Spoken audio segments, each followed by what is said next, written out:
Okay, શું કહેશો કાજલબેન? Ticket માંગી છે ઘણી વાર.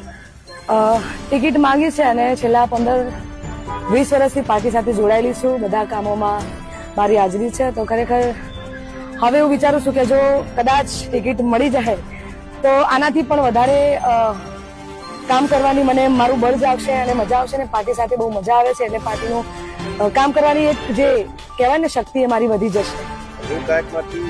સિંગરમાંથી રાજકારણમાં આવવાનો વિચાર કેવી છે?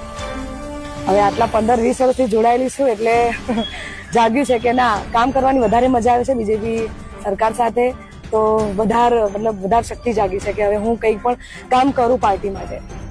કડી માટે એવું શું વિચાર્યું છે કે જેને લઈને તમને ટિકિટ મળે તો કામ કરો? સેવા કરવા અને લોકોની સેવા કરવાનો એક આ મોકો મળ્યો છે. તો જો કે સેવા તો હું બીજેપી પાર્ટી મારા કલાકારની શ્રેણીમાં કરું જ છું, પણ તોય બી આ એક મોકો મળ્યો છે તો આનાથી પણ વધારે સેવા કરવાની શક્તિ જાગી છે. તો હું પણ એ પણ અપનાવી લીધી. જો સરકાર મને મારી પસંદગી કરે તો આનાથી પણ જોરદાર સેવા કરવાનો એક મોકો મળ્યો છે. તો થેન્ક યુ.